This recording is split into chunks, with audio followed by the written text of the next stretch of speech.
Telangana public service commission నుంచి వెలువడుతున్న group 1 పరీక్షకు హాజరయ్యే అభ్యర్థులందరికీ కూడా శుభాకాంక్షలు. మనకు తెలిసిన విషయమే. ఈరోజు గ్రూప్ 1 స్థాయిలో మనం స్థిరపడాలి అంటే దానికి తగ్గట్లుగానే కష్టపడాలి.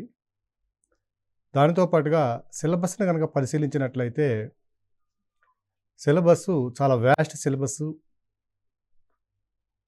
ఉన్న అంశాలు కూడా చాలా సమగ్రమైనటువంటి లోతైన అంశాలని సిలబస్లో స్పృశించడం జరుగుతుంది.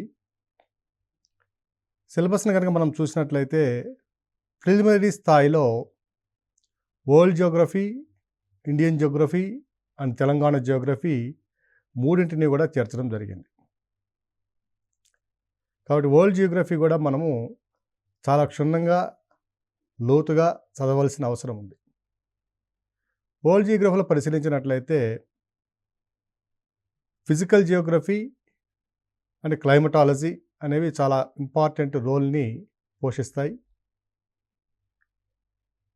ఫిజికల్ జియోగ్రఫీ వచ్చేసరికి కాంటినెంట్సు, ఆ కాంటినెంట్స్లో ఖండాలలో ఉన్నటువంటి భౌగోళిక స్వరూపాలు, పర్వతాలు కానివ్వండి, కొండలు కానివ్వండి, తర్వాత నదీ వ్యవస్థ, అటవీ వ్యవస్థ, ఇవన్నీ కూడా క్షుణ్ణంగా చదవలసిన అవసరం ఉన్నది. ఇక ఇండియన్ జియోగ్రఫీకి వచ్చేసరికి ఫిజికల్ సెట్టింగ్ అంటే భౌగోళిక స్వరూపము, ఆ భౌగోళిక స్వరూపంలో ఉన్నటువంటి వివిధ రాష్ట్రాలు, వాటి యొక్క దానికి సంబంధించినటువంటి ప్రధానమైన అంశాలు.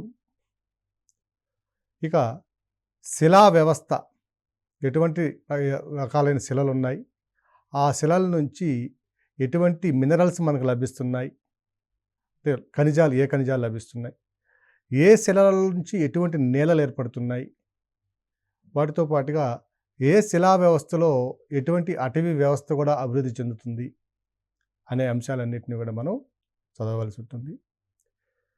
వీటితో పాటుగా క్లైమటాలజీ కంటే శీతోష్ణ స్థితి శాస్త్రాన్ని కనుక పరిశీలించినట్లయితే ఇక్కడ ప్రధానంగా ప్రిలిమ్స్లోను, మెయిన్స్లోను మనకు ప్రశ్నలు రావడానికి అవకాశం ఉన్నది. శీతోష్ణ స్థితి శాస్త్రం అంటే క్లైమటాలజీలో కనుక చూసినట్లయితే మాన్సూనల్ వ్యవస్థ అంటే ఋతుపవన వ్యవస్థ ఆవిర్భావము, అభివృద్ధి, గమనము, విస్తరణ, వర్షపాతము, ఇవన్నీ కూడా మనం చాలా క్షుణ్ణంగా సైంటిఫిక్గా నేర్చుకోవాల్సిన అవసరం ఉన్నది. ప్రిలిమ్స్లోనూ దీని మీద ప్రశ్నలు వస్తాయి, అలాగే మెయిన్స్లో కూడా దీని మీద ఒక ప్రధానంగా ప్రశ్న రావడానికి అవకాశం ఉంది. మెయిన్స్ సిలబస్ని కనుక పరిశీలించినట్లయితే India physical setting, physiography, drainage అన్నాడు. ఇప్పుడే చెప్పుకున్నాం మనం. ఫిజికల్ సెట్టింగ్ అన్నప్పుడు భౌగోళికంగా విస్తరణ, అక్షాంశ రేఖాంశ పరంగా విస్తరణ, లాటిట్యూడినల్ అండ్ లాంగిట్యూడినల్ ఎక్స్టెన్షను, దానికి సంబంధించిన ప్రధానమైన ప్రశ్నలు మనం ప్రిలిమ్స్లో అనేక సందర్భాల్లో చూడడం జరిగింది. రేఖాంశాలకు సంబంధించి, అక్షాంశాలకు సంబంధించి ప్రిలిమ్స్లో అనేక సందర్భాల్లో అనేక ప్రశ్నలు రావడం జరిగింది.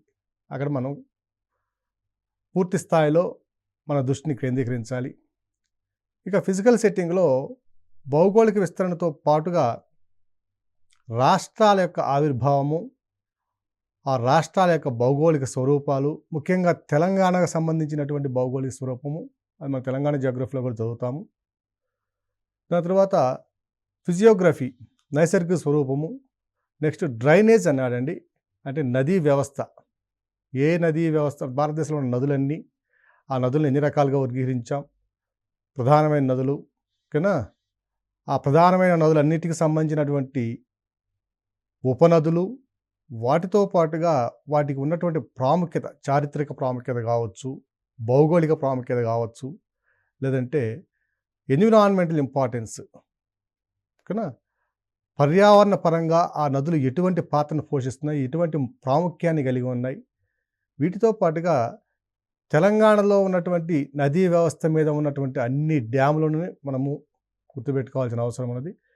ఇక ఇండియన్ జియోగ్రఫీ అన్నాం కాబట్టి ప్రధానంగా మహానది కావచ్చు, గోదావరి, కృష్ణ, మన గంగ, కావేరి, బ్రహ్మపుత్ర ఓకేనా, ఇలాంటి నదుల మీద ఉన్నటువంటి ప్రధానమైన అంశాలు, డ్యామ్స్ కానివ్వండి, లేదంటే భౌగోళికంగా దానికి ఉన్నటువంటి ప్రాముఖ్యత కానివ్వండి, లేదంటే పర్యావరణ పరంగా నదులకి, ఆ డ్యామ్స్‌కి ఉన్నటువంటి మధ్య సంబంధం కానివ్వండి, ఆ నదీ వ్యవస్థలో ఉన్నటువంటి అంతర్రాష్ట్ర సమస్యలు కానివ్వండి, వీటన్నిటి మీద కూడా మనము ఫిలిమ్స్‌లో కాన్సంట్రేషన్ చేయవలసిన అవసరం ఉన్నది. ఇక డ్రైనేజ్ వ్యవస్థకు వచ్చేసరికి మెయిన్స్‌లో ఈ మధ్య మరలా నదీ అనుసంధానము అనేది మరలా ప్రాముఖ్యతను సంతరించుకుంటుంది. మన బడ్జెట్‌లో కూడా, ప్రసంగంలో కూడా దీని మీద ఒక చిన్న విషయం డిస్కషన్‌కి వచ్చింది. ఎప్పటినుంచో 2000 సంవత్సరం నుంచి 2002 సంవత్సరం నుంచి నదుల అనుసంధాన ప్రక్రియ చేపట్టాలి అనేటువంటి ఒక డిమాండు దక్షిణాది రాష్ట్రాల నుంచి రావడం అనేది ప్రధానంగా ఉంది. ముఖ్యంగా తెలంగాణ, ఆంధ్రప్రదేశ్ ఇలాంటి రాష్ట్రాల్లో ప్రధానంగా ఈ డిమాండ్లు ఉన్నాయి. ఈ నదీ వ్యవస్థకి సంబంధించినటువంటి మనకి ఒక ఎస్సేని కూడా తయారు చేసుకోవాల్సిన అవసరం ఉంది. నదుల అనుసంధానము మనకి జియోగ్రఫీలో మెయిన్స్లో ఎలా ఇంపార్టెంటో, ఎంత ప్రాముఖ్యత ఉన్నదో, అలాగే ఎస్సే పేపర్లో కూడా దీని మీద ఒక ఎస్సే అడగడానికి అవకాశం ఉన్నది. అభ్యర్థులు దీన్ని కూడా మనం గమనించాలి. ఇక డ్రైనేజ్ తర్వాత చూసినట్లయితే క్లైమేట్ అన్నాడండి. మన శీతోష్ణ స్థితి. భారతదేశం యొక్క శీతోష్ణ స్థితి ఋతుపవన శీతోష్ణ స్థితి అందరికీ తెలిసిందే అది. సో ఈ ఋతుపవనాల యొక్క ఆవిర్భావం, మాన్సూనల్ విండ్ సిస్టము ఏ విధంగా స్టార్ట్ అవుతుంది, ఏ విధంగా డెవలప్ అవుతుంది, ఓకేనా? ఆ డెవలప్ కావడానికి ఉన్నటువంటి ప్రధానమైన అంశాలు ఏవి, ఇవన్నీ కూడా చాలా క్షుణ్ణంగా మనం చదవాలి. పోయిన 2016లోనో 2017 సంవత్సరంలో జరిగినటువంటి గ్రూప్ 2లో తెలంగాణ సంబంధించినటువంటి గ్రూప్ 2 ఎగ్జామ్లో ఈ మాన్సూన్స్ మీద ఒక క్లిష్టమైన ప్రశ్న కూడా అడగడం జరిగింది. భారతదేశంలో ఋతుపవన వ్యవస్థ అభివృద్ధి చెందడానికి క్రింది కారణాల్లో ఏవి కారణాలని అడగడం జరిగింది. అది ఆ ప్రశ్నను చూసినట్లయితే అది దాదాపుగా సివిల్స్లో అడిగేటువంటి స్థాయి, యూపీఎస్సీ నిర్వహించేటటువంటి ఐఏఎస్ ఐపీఎస్ ఎగ్జామ్స్లో నిర్వహించేటువంటి సివిల్స్లో, ప్రిలిమ్స్లో నిర్వహించే స్థాయిలో వచ్చినటువంటి ప్రశ్నలు కూడా మనము ఈరోజు మన సిలబస్లో చూస్తున్నాం. అంటే దీన్ని బట్టి మనం అర్థం చేసుకోవాల్సింది ఏమిటంటే, ఎంత క్షుణ్ణంగా, ఎంత లోతుగా మనం విషయాన్ని పరిశీలిస్తామో, నేర్చుకుంటామో, సమగ్రంగా నేర్చుకుంటామో, అప్పుడు మాత్రమే మనకి విజయావకాశాలు పుష్కలంగా ఉంటాయి. పైనే చదివినట్లయితే దానివల్ల ప్రయోజనం ఉండదు. కష్టమైతే ఎక్కువే ఉంటుంది, సిలబస్ అలా ఉంటుంది. కానీ ఒక ప్లాన్ ప్రకారం చదివినట్లయితే ఇవన్నీ కూడా పెద్ద పెద్ద విషయాలు ఏమి కాదు. ఇక మెకానిజం ఆఫ్ మాన్సూన్ అన్నాడు. అంటే ఋతుపవన వ్యవస్థలో ఉన్నటువంటి ఆవిర్భావ ప్రక్రియ, అభివృద్ధి చెందే ప్రక్రియ ఏ విధంగా ఉంది, ఆ విస్తరణ ఏ విధంగా జరుగుతున్నాయి. ఇది మెయిన్స్కి, ప్రిలిమ్స్కి రెండింటికి ఇంపార్టెంట్. దాని తరువాత effect of El Nino and law Nino అన్నారు. ఎఫెక్ట్ ఆఫ్ ఎల్ నినో అనేది మనము తర్వాత దాని పూర్తి స్థాయిలో నేర్చుకుందాం.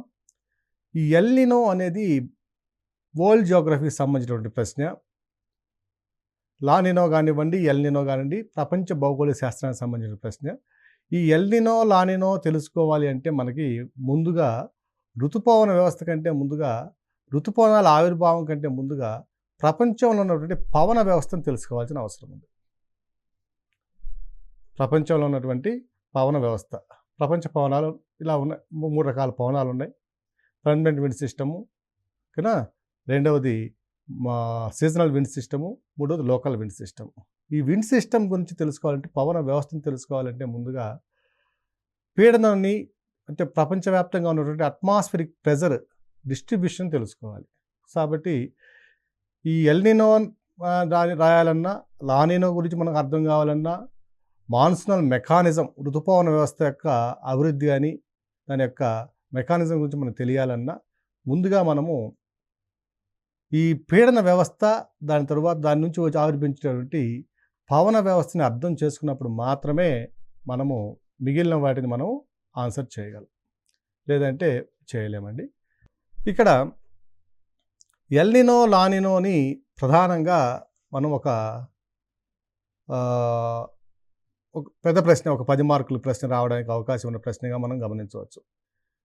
మొదటిసారి సిలబస్ జరుగుతుంది కాబట్టి, సిలబస్ ఇవ్వడం జరిగింది కాబట్టి దీనిలో ప్రధానంగా మనకు వచ్చే అవకాశం ఉన్న ప్రశ్నలు కనుక ఈ టాపిక్లో చూసినట్లయితే ఒక 5-6 ప్రశ్నలు మనం ఎక్స్పెక్ట్ చేసుకొని దాన్ని మనం ప్రిపేర్ కావాల్సి వస్తుంది. ముందు డ్రైనేజ్ సిస్టమ్ చెప్పాం.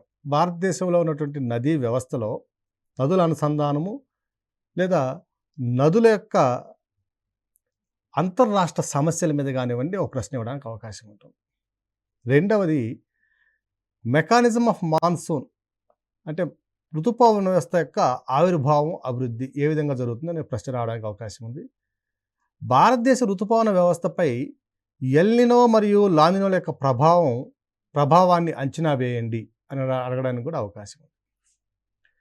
ఇక తర్వాత అంశానికి వచ్చినట్లయితే రెయిన్ఫాల్ వేరియబిలిటీ అన్నారండి. అంటే వర్షపాతంలో ఉన్నట్టు విచలనం, హెచ్చుతగ్గులు రావడం. ఇప్పుడు తెలంగాణ మొత్తం మీద చూసినట్టయితే ఒక సంవత్సరము అధిక వర్షపాతం ఉండొచ్చు, ఒక సంవత్సరం సాధారణ వర్షపాతం ఉండొచ్చు, మరొక సంవత్సరము కొంచెం వర్షపాతంలో తగ్గుదల కూడా సంభవించవచ్చు. ఈ వర్షపాతంలో హెచ్చుతగ్గులకి గల కారణాలు ఏమిటి? ఇది ప్రధానంగా రెయిన్ఫాల్ వేరియబిలిటీ అనేది తెలంగాణకు సంబంధించి కూడా అడగడానికి అవకాశం ఉంది. వాట్ ఈజ్ రెయిన్ఫాల్ వేరియబిలిటీ అంటే వర్షపాత విచలనం అంటే ఏమిటి? తెలంగాణలో వర్షపాత విచలనం యొక్క ప్రభావాన్ని అంచనా వేయండి అని అడగడానికి కూడా అవకాశం ఉంటుంది. వర్షపాతంలో విచలనం అధికంగా ఉంటే అంటే అధిక వర్షపాతం వచ్చిందంటే దాన్ని ఫ్లడ్స్ కిందగా మనం దారితీస్తున్నాం, అంటే వరదలు సంభవిస్తాయి. వర్షపాతం తగ్గుదల ఉన్నట్లయితే దాన్ని వల్ల డ్రాట్స్ అంటే కరువు, దుర్భిక్షము లాంటి పరిస్థితులు ఏర్పడడానికి అవకాశం ఉన్నది. సో ఇది ఇక్కడ మెయిన్స్ పాయింట్ ఆఫ్ వ్యూలో. ఇక మెయిన్స్ పాయింట్ ఆఫ్ వ్యూలో సిలబస్ని చూస్తున్నాము. నెక్స్ట్ ఫస్ట్ యూనిట్లోనే సాయిల్స్ అన్నాడండి, నేలలు. భారతదేశంలో ఎన్ని రకాల నేలలు? Indian council of agricultural research 1953లో భారతదేశంలో 8 రకాల నేలలను గుర్తించడం జరిగింది. ఆ నేలలు ఏ విధంగా ఉన్నాయి, వాటి యొక్క లక్షణాలు ఏమిటి? దీంట్లో కూడా ప్రిలిమ్స్ పాయింట్ ఆఫ్ వ్యూలోను, మెయిన్స్ పాయింట్ ఆఫ్ వ్యూలోను ఇక్కడ కూడా మీకు ఒక కొంత ప్రాముఖ్యత ఉన్నది. ఎక్కువగా ప్రిలిమ్స్లో దీని మీద ప్రశ్నలు రావడానికి అవకాశం ఉంటుంది. ఏ నేలల్లో ఇప్పటివరకు అడిగినటువంటి గత ఎగ్జామ్స్లో అడిగినటువంటి సందర్భాలను కనుక మనం పరిశీలించినట్లయితే ఏ నెలల్లో ఏ మూలకాల యొక్క ప్రాముఖ్యత ఎక్కువగా ఉంది అంటే నల్లరేగడి నెల తీసుకుందాం, దాంట్లో నైట్రోజన్ ఎక్కువ ఉంటుందా, కాల్షియం ఎక్కువ ఉంటుందా, మెగ్నీషియం ఎక్కువ ఉంటుందా, లేదంటే ఏదైనా తక్కువ ఉన్నాయి, ఏ మూలకాలు తక్కువ ఉన్నాయి, అలాంటి సందర్భాల్లోనూ, లేదంటే నేలల విస్తరణ, తెలంగాణలో ఉన్నటువంటి నేలల విస్తరణ కానివ్వండి, భారతదేశం మొత్తం మీద ఉన్న నేలల విస్తరణ కానీ, ఏ రాష్ట్రంలో ఏ నెలలు ఎక్కువగా ఉన్నాయి, వాటి యొక్క ప్రాముఖ్యత ఏమిటి, అలాగే నేలలో ఎదుర్కొంటున్న సమస్యలు, problems facing by the soils, ఇది కూడా చాలా ప్రధానమైనటువంటి ప్రశ్న. ఈరోజు చూస్తున్నాం, దుర్భిక్షం వచ్చినా, కరువు వచ్చినా నేలలు ప్రధానంగా ఎఫెక్ట్ అవుతూనే ఉంటాయి, దాని యొక్క ప్రభావం పడుతుంది. కరువులు వచ్చాయంటే పైన ఉన్నటువంటి ఆ లేయర్స్ అన్నీ కూడా పొడి పొడిగా మారడం, దాంట్లో ఉన్నటువంటి ప్రధానమైన మూలకాలు ఏవైతే ఉన్నాయో అవి ఏలియన్ యాక్షన్స్ అంటే క్రమక్షయ గురి కావడము, అంటే గాలి ద్వారా, పవన వ్యవస్థ ద్వారా సంబంధించే క్రమక్షయానికి గురి కావడము, ఇలాంటి సందర్భాలు చూస్తున్నాం. అలాగే వరదలు వచ్చినా కూడా పైన ఉన్న లేయర్స్ అన్నీ కూడా నీటి ప్రవాహం వల్ల క్రమక్షయానికి గురి కావడం, మేట వేయడం, ఇలాంటి సమస్యలు ఉన్నాయి. అలాగే భారతదేశంలో నేలల యాజమాన్యం అనేది చక్కగా లేదని చెప్పుకోవాలండి. ఎందువల్లంటే ఈ జనాభా విస్ఫోటనానికి తగినట్లుగా మనం నేలలని అనేక అవసరాలకి మనం వాడుకుంటూ ఉన్నాం. కొన్ని సందర్భాల్లో ఫెర్టైల్ సాయిల్స్ని అంటే మంచి సత్తు ఉన్నటువంటి ఫెర్టైల్ సాయిల్స్ ఏవైతే ఉన్నాయో వాటిని మనము అనేక సందర్భాల్లో ఇండస్ట్రీస్కి కానివ్వండి, లేదంటే రియల్ ఎస్టేట్లో హౌస్ హోల్డ్ పర్పసెస్ కానివ్వండి, ఇలా వాడుకోవడం అనేది జరుగుతూ ఉంది. సో ఈ విధంగా కూడా కొన్ని విలువైనటువంటి నేలల్ని మనం కోల్పోతూ ఉన్నాం. ఉదాహరణకి గంగా నది మైదాన వ్యవస్థలో చూసినట్లయితే అనేక ప్రాంతాల్లో హరిద్వార్ నుంచి కలకత్తా కింద ఉండే హుబ్లీ వరకు చూసినట్లయితే అనేక సందర్భాల్లో నదికి ఇరువైపులా చాలా అధిక సారవంతమైనటువంటి నేలల్ని, మోస్ట్ ఫెర్టైల్ సాయిల్స్ని ఇండస్ట్రీస్ కానివ్వండి, గృహ నిర్మాణ అవసరాలకు కానివ్వండి ఇలా వాడుకోవడం. అలాగే తెలంగాణ కానివ్వండి, ఆంధ్రప్రదేశ్ కానివ్వండి, కొన్ని రాష్ట్రాల్లో ఈ సారవంతమైన నేలను మనం కోల్పోవడం జరుగుతుంది. అంటే భారతదేశం మొత్తం మీద నేలలు చాలా సమస్యలు ఎదుర్కొంటున్నాయి. అది కరువు వల్ల కావచ్చు, వరద వల్ల కావచ్చు, మనం జీవన విధానానికి తగినటువంటి అవసరాలకు అనుగుణంగాను అయినా కావచ్చు. ఇలాంటి సందర్భాల్లో నేలలు ఎదుర్కొంటున్న సమస్యలు ఏమిటి, భారతదేశం తీసుకున్న చర్యలు ఏమిటి అనేవి కూడా మనకి చాలా ఇంపార్టెంట్ ఇక్కడ. ఇక నెక్స్ట్ పాయింట్కి వచ్చేసరికి vegetation and wild life degradation. Vegetation అన్నప్పుడు అడవి వ్యవస్థ, భారతదేశంలో ఎన్ని అడవులు ఉన్నాయి, ఏ విధంగా వర్గీకరణ జరిగింది, ఈ అడవుల వర్గీకరణలో మన తెలంగాణలో ఉన్నటువంటి అటవీ వర్గీకరణ ఏ విధంగా ఉన్నది ప్రధానంగా, అలాగే ఆ అడవుల మీద ఆధారపడి ఉన్నటువంటి వైల్డ్ లైఫ్ వన్య ప్రాణులు ఏవైతే ఉన్నాయో, వన్య మృగాలు ఏవైతే ఉన్నాయో అవి వాటి యొక్క సంబంధించిన అంశాలు. వెస్టర్న్ ఘాట్స్ తీసుకున్నామనుకోండి, వెస్టర్న్ ఘాట్స్ కూడా ఇప్పుడు అనేక రకాల సమస్యలు ఎదుర్కొంటుంది. మానవులు దాని మీద అధికంగా ఆక్రమించడం వల్ల సహజంగా ఉన్నటువంటి వెస్టర్న్ ఘాట్స్ కంటే మొత్తం 100%లో దాదాపు 50-60% ఈరోజు ఆక్రమణలకు గురయ్యి అనేక సమస్యలు ఎదుర్కొంటుంది. ఫలితంగా దాంట్లో ఉన్నటువంటి వైల్డ్ లైఫ్ డిగ్రేడేషన్ కూడా జరగడం జరుగుతుంది. సో ఇక్కడ చూసినట్లయితే భారతదేశంలో అడవులు ఎదుర్కొంటున్న సమస్యలు ఏమిటి, లేదా భారతదేశంలో ఉన్న అడవుల యొక్క ప్రాముఖ్యత ఏమిటి, ఆ అడవుల మీద ఆధారపడినటువంటి వైల్డ్ లైఫ్ ఏదైతే ఉందో, వన్యమృగాలు ఏవైతే ఉన్నాయో వాటికి ఉన్న సమస్యలు ఏమిటి, అవి ఎదుర్కొన్న సమస్యలు ఏమిటి, ఆ సమస్యలను నిరోధించడం కోసం, ఆ సమస్యలను పరిష్కరించడం కోసం భారత ప్రభుత్వం తీసుకున్నటువంటి చర్యలు ఏమిటి, ఇవన్నీ కూడా ఇంపార్టెంట్గా మనం మెయిన్స్కి కానివ్వండి, ఫిలిమ్స్కి కానీ ప్రాముఖ్యతను సంతరించుకునే అంశాలుగా మనం గమనించాలి. అలాగే ఇక major minerals and energy resources,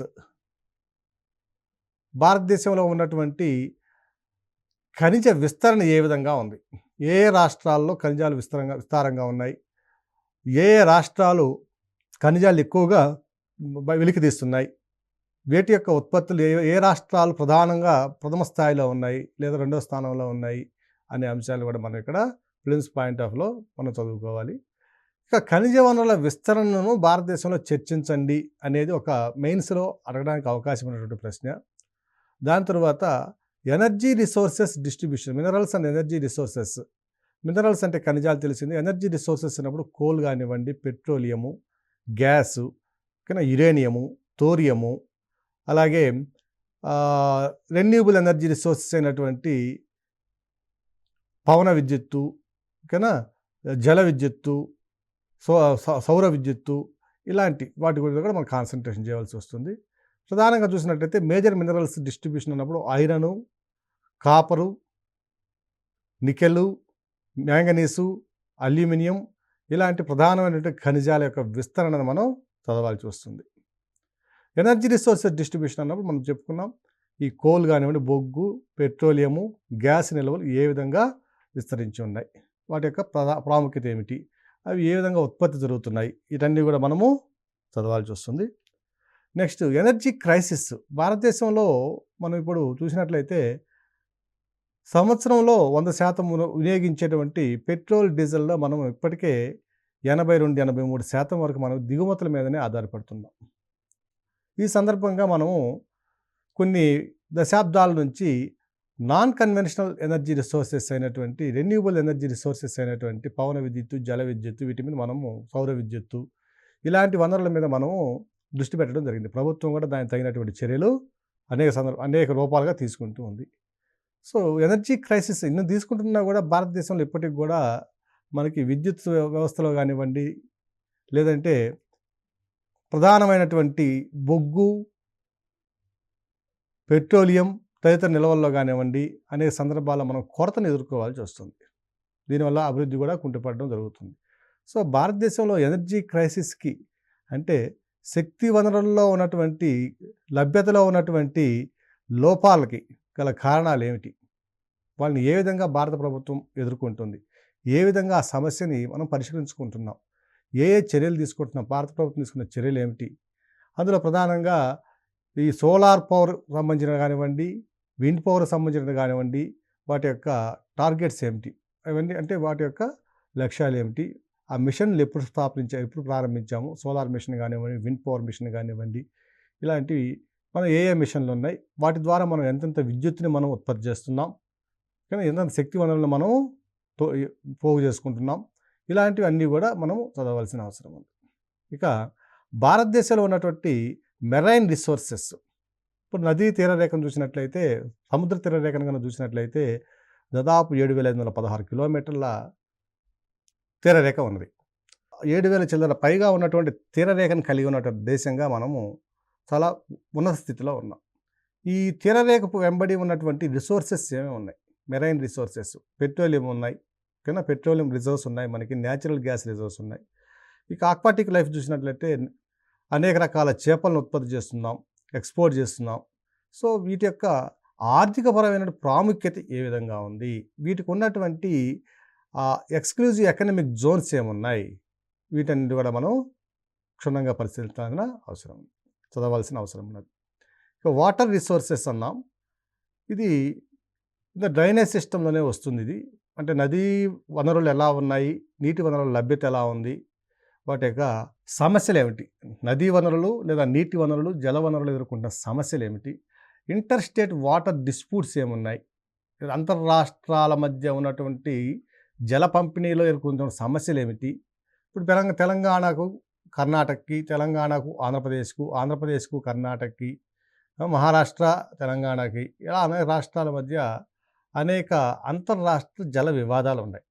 ఈ జల వివాదాలను పరిష్కరించడం కోసం మనం తీసుకుంటున్నటువంటి చర్యలు ఏమిటి, భారత ప్రభుత్వం ఎటువంటి చట్టాలను చేసింది, చట్టాలను చేసినప్పటికి కూడా అనేక సందర్భాల్లో మనము ఈ జల సమస్యను ఎదుర్కోవడంలో ప్రభుత్వాలు పూర్తి స్థాయిలో సఫలం కాలేవని చెప్తున్నాం. సో వాటి నీటి వనరులు ఏ విధంగా మనము కన్జర్వ్ చేసుకోవాలి అంటే అధిక ఒత్తిడి పడకుండా వాటిని ఉన్న స్థాయిలో సుస్థిరాభివృద్ధి సాధించే విధంగా నీటి వనరులను ఏ విధంగా మనం వాడుకోవాలి, కన్జర్వేషన్ మెజర్స్ ఏం చేయాలి అనేది ఇవన్నీ కూడా మెయిన్స్లో ఉన్నటువంటి పాయింట్స్. ఇవన్నీ కూడా ప్రిలిమ్స్లోనే ఉన్నాయి. ఇంతకుముందు చెప్పుకున్నాం ప్రిలిమ్స్లో వరల్డ్ జాగ్రఫీ అని చెప్పాడు కాబట్టి ఆ వరల్డ్ జాగ్రఫీలో మనము కాంటినెంట్స్ చదవాలి, తర్వాత క్లైమేట్ చదవాలి, తర్వాత మిగిలిన ఇంకా భౌగోళిక అంశాలు, సామాజిక అంశాలు ఇవన్నీ కూడా చదవాలి. కొంచెం కష్టమైన పని అనేది తప్పదు కాదండి. ఇక ప్రిలిమ్స్లో చూసినట్లయితే ఇండియన్ జాగ్రఫీ అన్నాడు. ఇండియన్ జాగ్రఫీలో మళ్ళా ఇండియా ఫిజికల్ సెట్టింగు, ఫిజియోగ్రఫీ అంటే భౌగోళిక స్వరూపాలు, ఓకేనా, భౌగోళిక నిర్మాణము, వీటితో పాటుగా శిలా వ్యవస్థ, నదీ వ్యవస్థ, ఋతుపవన వ్యవస్థ, దాంతో పాటుగా అడవులు, ఖనిజాలు, పరిశ్రమలు, దానికి సంబంధించినటువంటి అంశాలు, తర్వాత అవస్థాపన సౌకర్యాలు, రోడ్సు, రైల్వేసు, ఇవన్నీ కూడా సిలబస్లో ఉంటాయి. అలాగే డెమోగ్రఫీ, జనాభా పరమైన అంశాలు కూడా ఈ ప్రిలిమ్స్లోనూ ఉంటాయి, మెయిన్స్లోనూ ఉంటాయి. సో ప్రిలిమ్స్ మెయిన్స్ వేరువేరుగా చదవకుండా రెండింటినీ కంబైన్డ్ చదువుకొని మెయిన్స్లో లేని అంశాలు ఏమైనా ఉంటే ప్రిలిమ్స్లో వాటిని సపరేట్గా చదువుకోవాల్సినటువంటి అవసరం ఉన్నది.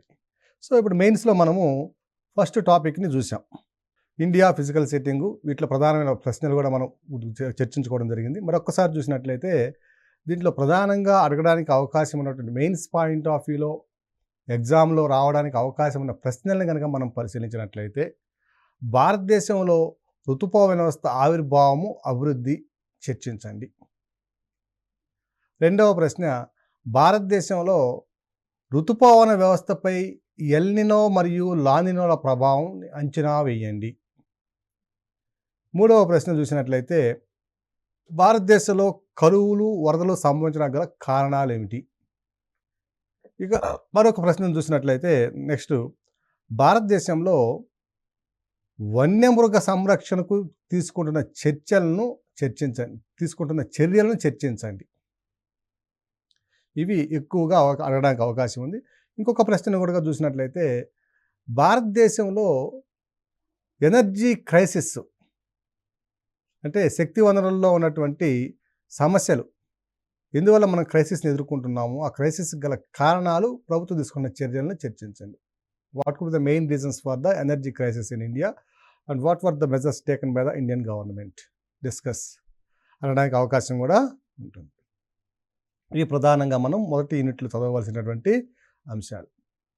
వీటితో పాటుగా ఇంతకుముందే చెప్పుకున్నాం, అంతర్రాష్ట్ర నదీ సమస్యల మీద కూడా మనకి ప్రశ్న అడగడానికి అవకాశం ఉంది. లేదా నదుల అనుసంధానము అంతర్రాష్ట్ర సమస్యలు పెంచుతుందా, తగ్గిస్తుందా, అంచనా వేయండి అనడానికి కూడా అవకాశం ఉంటుంది.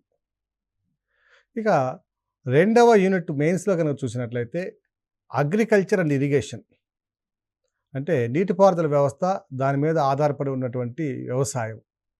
దీంట్లో అంశాలు చూసినట్లయితే మేజర్ ఫుడ్ క్రాప్స్ అంటే ఆహార పంటల్లో ప్రధానమైనవి, ఆహారేతర పంటల్లో ప్రధానమైనవి, వీటి యొక్క విస్తరణ. ఆహార పంటలు చూసినట్లయితే వరి, గోధుమ, ఇది మిగతా మిగిలినవి. ఇక వాటితో పాటుగా జొన్నలు, సజ్జలు, రాగులు, ఇలాంటివి ఏ పంటల విస్తరణ ఏ విధంగా ఉంది, ఉత్పత్తులు ఏ విధంగా ఉన్నాయి, ఆహార పంటలను పండించడంలో ఎదుర్కొన్న సమస్యలు ఏమిటి? ఈరోజు చూస్తున్నాం తెలంగాణ ప్రాంతం మొత్తం మీద కూడా రెండవ పంట మరలా వరి వేస్తానంటే ప్రభుత్వమే వద్దనే పరిస్థితి వచ్చింది. ఎందువల్లంటే ప్రభుత్వమైనా ఎన్ని కొనగలదు, ఏమైనా చేయగలదు కదా. సో ఇలాంటి సమస్యలు రావడానికి కారణం అంటే ఆహార పంటల లభ్యత ఎక్కువైందా, లేదా లభ్యత క్షీణిస్తుందా, ఎందువల్ల ఎలాంటి పరిస్థితులు ఉత్పన్నమవుతున్నాయి? సో అలాంటి ప్రశ్నలు కూడా మనం రియలిస్టిక్ కండిషన్స్లో అడగడానికి అవకాశం ఉంటుంది. మేజర్ ఫుడ్ క్రాప్స్, తర్వాత నాన్ ఫుడ్ క్రాప్స్. ఈరోజు చూస్తున్నాం మనం వరికి ఉత్పత్తి ఎక్కువ ఉన్న వాడకం తక్కువైంది. ఎక్కువగా ఈరోజు పట్టణ ప్రాంతాల్లో కానీ అలాగే కొన్ని పల్లె ప్రాంతాల్లో కానివ్వండి, ఈ వరిని ఆహారంగా తగ్గించి మిల్లెట్స్ సెరియల్స్ని ఎక్కువగా తీసుకోవడం జరుగుతుంది. రాగులు, జొన్నలు, సజ్జలు, అరికెలు ఓకేనా, ఇలాంటి ఊదలు, ఇలాంటి వాటి మీద ప్రధానంగా దృష్టి కేంద్రీకరించడం జరుగుతుంది. ఆహారం లభ్యత ఎక్కువ ఉన్నప్పటికీ మనం వరిని ఆహారంగా తీసుకోకుండా కొన్ని ఈ రాగులు, జొన్నలు, సజ్జలు లాంటివి మనము తీసుకోవడంలో కారణం ఏమిటి? అందుకే దీనివల్ల ఏమైనా భవిష్యత్తులో ఆహార పంటల అంటే ప్రధానమైన ఆహార పంటలు ఏవైతే ఉన్నాయో వాటి మీద ప్రభావం ఏ విధంగా ఉంటుంది? మేజర్ ఫుడ్ క్రాప్స్ అన్నప్పుడు ప్రధానమైన ఆహార పంటలైనటువంటి వరి, గోధుమల మీద ప్రభావం ఏ విధంగా ఉంటుంది? తర్వాత agro climatic regions.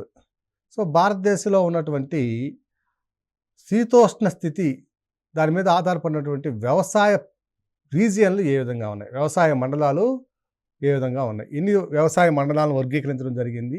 Agro climatic regions ఎన్ని ఉన్నాయి, వాటి ప్రధాన సంబంధించినటువంటి వాటిలో ఏ పంటలు ఎక్కడెక్కడ పండిస్తున్నాం, తెలంగాణలో ఉన్నటువంటి ఆగ్రో క్లైమాటిక్ రీజియన్స్ మీద మనం కాన్సన్ట్రేట్ చేయాల్సిన అవసరం కూడా ఇక్కడ ఉన్నది.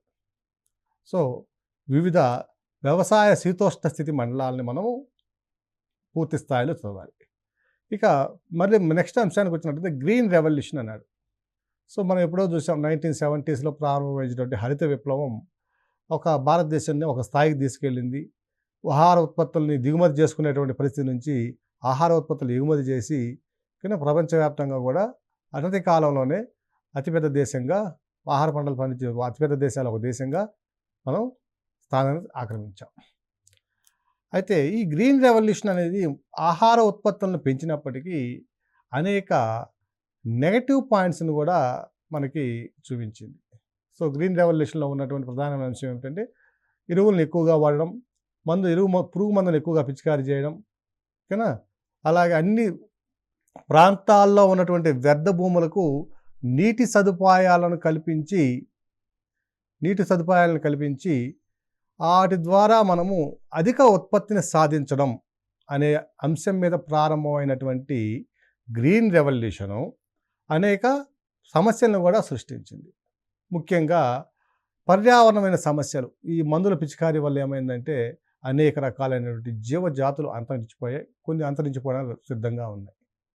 సో ఇటువంటి పరిస్థితుల్లో గ్రీన్ రెవల్యూషన్ ఇంకా కొనసాగించవలసిన అవసరం ఉన్నదా, లేదా మరొక గ్రీన్ రెవల్యూషన్ తీసుకురావాలనా అనేది కూడా మనకి ప్రధానమైన అంశం. సహజ సిద్ధమైనటువంటి సాంప్రదాయ పద్ధతుల ద్వారా మరలా వ్యవసాయాన్ని కొనసాగించడానికి మనం అనేక ప్రయత్నాలు చేస్తున్నాం ఓకేనా. సో ఈ సహజ సిద్ధమైన సాంప్రదాయ పద్ధతుల ద్వారా సాగించేటువంటి వ్యవసాయంలో కొత్త మెళకువలు ఏమైనా చొప్పించి కొత్త సాంకేతికతను జోడించి వాటి ద్వారా అధిక ఉత్పత్తులను సాధించడానికి గల అవకాశాలని, అలాగే ఇన్పుట్ కాస్ట్ అనేది మనకి పెట్టుబడి ఏవైతే ఉందో దాన్ని తగ్గించి అధిక ఉత్పత్తులను సాధించడానికి ఎటువంటి అవకాశాలు ఉన్నాయి. ఇది మనకి మెయిన్స్ పాయింట్ ఆఫ్ వ్యూతో పాటు ఎస్ఏలో కూడా దీన్ని రావడానికి అవకాశం ఉంది. సాంప్రదాయబద్ధమైన వ్యవసాయాన్ని మరలా మనం కొనసాగించవలసిన అవసరం ఉందా? ఈరోజు చూస్తున్నాం పురుగు మందులు లేనటువంటి పంటల్ని, వాటికి ఉన్నటువంటి ఆ ఎరువులు, కృత్రిమ ఎరువులు వాడనివి, పురుగు మందులు వాడనివి ఉన్నటువంటి పంటలకి ఎంతో గిరాకీ ఉండడం, డిమాండ్ ఉండడం మనం గమనిస్తున్నాం.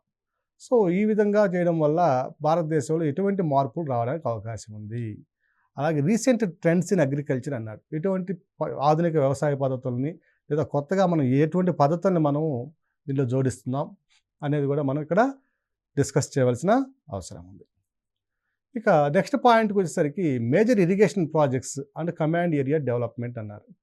మేజర్ ఇరిగేషన్ ప్రాజెక్ట్స్ చూసినట్లయితే మనకి తెలంగాణలో ఉన్నటువంటి అనేక ప్రాజెక్టులు మనం పూర్తి స్థాయిలో నెక్స్ట్ సబ్జెక్ట్ చదివేటప్పుడు డిస్కషన్ చేసేటప్పుడు దాని మీద అన్ని వివరాలు మనము చూద్దాం. మేజర్ ఇరిగేషన్ ప్రాజెక్ట్ అన్నప్పుడు దీని మీద తెలంగాణలో ఉన్నటువంటి ప్రాజెక్టుల మీదనే ఒక ప్రశ్న ఇవ్వడానికి అవకాశం ఉంది ఇక్కడ. అలాగే భారతదేశంలో ఉన్నటువంటి మేజర్ ఇరిగేషన్ ప్రాజెక్ట్స్ ఏమేమి ఉన్నాయి, అతిపెద్ద డ్యాములు ఏమున్నాయి, ఏ రాష్ట్రాలకు నీటి వనరులు సమకూరుస్తున్నాయి, ఇవన్నీ కూడా మనం డ్రైనేజ్ సిస్టంలో చదువుదాం. ఇక మేజర్ ఇరిగేషన్ ప్రాజెక్ట్స్ వల్ల ఎదుర్కొన్న సమస్యలు ఏమిటి? ఇరిగేషన్ ప్రాజెక్టులు కడుతున్నాం, నీటిని నిల్వ చేస్తున్నాం. ఓకే, ఆ నీటిని నిల్వ చేయడంలో అనేక సమస్యలు ఉన్నాయి. ఏం సమస్యలు అంటే, ఒకప్పుడు నాగార్జున సాగర్ ప్రాజెక్ట్ని కనుక తీసుకున్నట్లయితే దాన్ని కన్స్ట్రక్షన్ చేసే టైంలో 1960స్లో దాని కన్స్ట్రక్షన్ కంప్లీట్ అయినప్పుడు 408 టీఎంసీల సామర్థ్యంతో నిర్మించినటువంటి నాగార్జున సాగర్ ప్రాజెక్టు ఈరోజు దాని యొక్క కెపాసిటీ కేవలం 50 నుంచి 60 సంవత్సరాల మధ్యకాలంలోనే 348, 345 టీఎంసీలకు పడిపోవడం జరిగింది. అంటే సిల్టింగ్ ఎక్కువ అవుతుంది. ఆ నదీ పరివాహక వ్యవస్థలో ఉన్నటువంటి ఆ నీటి నిల్వ చేసే సామర్థ్యం తగ్గిపోతూ ఉంది. సో ఈ విధంగా తగ్గిపోవడానికి గల కారణాలు ఏంటి? ఇలా తగ్గిపోతూ ఉంటే భవిష్యత్తులో ఎంత నీరుని మనం అక్కడ నిల్వ చేయగలము? అంటే ఇరిగేషన్ ప్రాజెక్ట్స్ ఇప్పుడు 50 సంవత్సరాల్లో ఒక 50 టీఎంసీల నీరు సామర్థ్యం కోల్పోతే మరో 50 సంవత్సరాల్లో ఇంకొక 56 టీఎంసీ నీటి సామర్థ్యాన్ని నిల్వ చేసే సామర్థ్యాన్ని కోల్పోయే అవకాశాలు ఉన్నాయి. సో ఇటువంటి ఇలా కట్టుకుంటూ ఉన్నటువంటి ప్రాజెక్టుల వల్ల భవిష్యత్తులో మనకి ఉపయోగం ఉందా లేదా అనేది కూడా ప్రధానమైనటువంటి అంశంగా మనం గమనించాలి. సో ఇరిగేషన్ ప్రాజెక్ట్స్, నీటిపారుదల ప్రాజెక్టులు ఏవైతే ఉన్నాయో అవి ఎదుర్కొంటున్న సమస్యలు ఏమిటి, వాటి ద్వారా పర్యావరణానికి ఉన్న సమస్యలు ఏమిటి, వాటి ద్వారా భారతదేశ ఆర్థిక వ్యవస్థపై కానివ్వండి, ఆయా రాష్ట్రాల యొక్క ఆర్థిక వ్యవస్థలపై కానివ్వండి ఎటువంటి భారం పడుతుంది. ఉదాహరణకు కాళేశ్వరం ప్రాజెక్టు చూసినట్లయితే ఒక మంత్